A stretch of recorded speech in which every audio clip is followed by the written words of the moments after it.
গতকাল থেকে একটানা সমস্ত ছবি আমরা আপনাদের সামনে তুলে ধরছি, যেখানে চাকরিহারারা লাগাতার আন্দোলন চালিয়ে যাচ্ছেন নিজেদের হকের দাবিতে।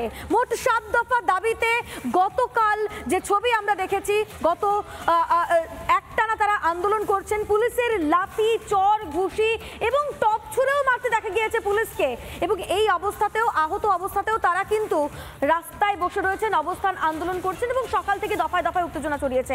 এই গোটা পরিস্থিতির মধ্যে গতকাল শুভেন্দু অধিকারী, বিরোধী দলনেতা শুভেন্দু অধিকারী, তিনি গিয়েছিলেন বিকাশ ভবন চত্বরে তাদের পাশে দাঁড়াতে। দেখুন।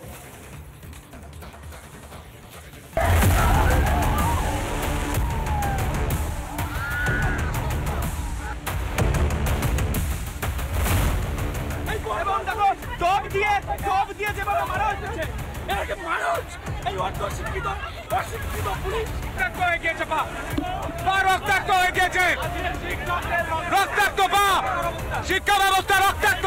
পুলিশ যেরকম ভাবে বিকেল বেলার পর থেকে মার মুখে তোলাচ্ছিল, যেখানে একাধিক যারা শিক্ষক শিক্ষিকারা রয়েছে তাদের কোথাও মাথা ফাটিয়ে দেওয়া হয়েছে, কোথাও হাত ফাটিয়ে দেওয়া হয়েছে। চাকরির বদলে কিল, চোর, লাঠি, ঘুষি জাতির মেরুদণ্ডে। চাকরির বদলে পুলিশের লাঠি জাতির মেরুদণ্ডে।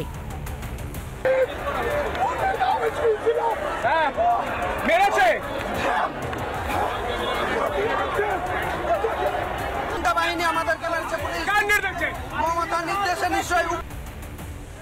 বৃহস্পতিবার রাতে লাঠি হাতে তুমুল মারমুখী পুলিশ। কারো ফাটলো মাথা, কারো পা, কারো শরীরে লাঠির দাগ। এত নির্লজ্জ পুলিশ! মমতা ব্যানার্জি, চোর মমতা, পদত্যাগ করুন! পুলিশ মন্ত্রীর পদ থেকে পদত্যাগ করুন, চোর মমতা! আমরা চাকরিরা যে শান্তিপূর্ণ মিছিল করছিলাম, তৃণমূলের গুন্ডা বাহিনী বিনা পোশাকে পুলিশের বিনা প্রোগ্রামে মারছে। গুন্ডা বাহিনী গুলি করে মারতে বলুন, লাঠি নয়, গুলি করে মারতে বলুন। পুলিশ মুখে পুলিশ মেরেছে, লাঠি করে, লাঠি দিয়ে মেরেছে, পায়ে মুখে ঘুষি মেরেছে। জবাব কে দেবে? তাই কে নেবে? মাঝরাতে আহত ক্লান্ত চাকরিহারাদের অবস্থানে ফের গন্ডগোল।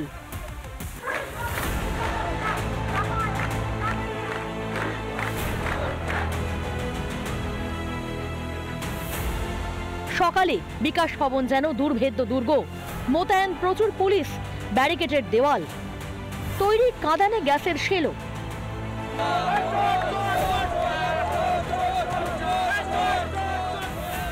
তখন পুলিশের ওপর ইট, বোতল এলো এবং যারা বেরোচ্ছেন তাদের শারীরিক প্রাণ সংশয়ের ঝুঁকি থাকলো।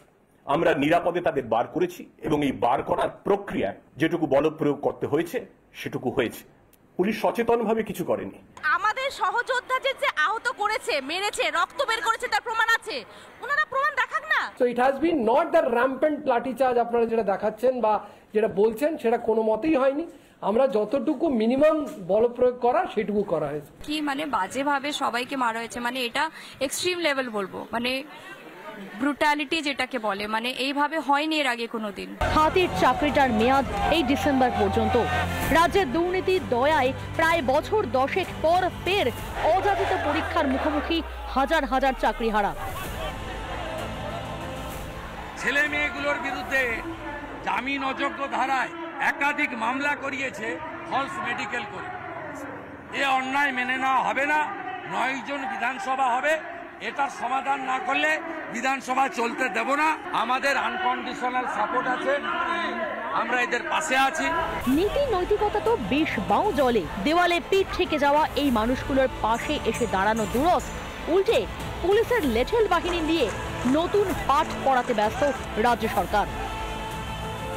রিপাবলিক বাংলা। নানা ধরনের কন্টেন্ট দেখার জন্য লাইক করুন, শেয়ার করুন আমাদের ফেসবুক পেজ, সাবস্ক্রাইব করুন আমাদের ইউটিউব চ্যানেল। পাশাপাশি অন্যান্য ব্রেকিং নিউজের জন্য অবশ্যই চোখ রাখুন রিপাবলিক বাংলায়।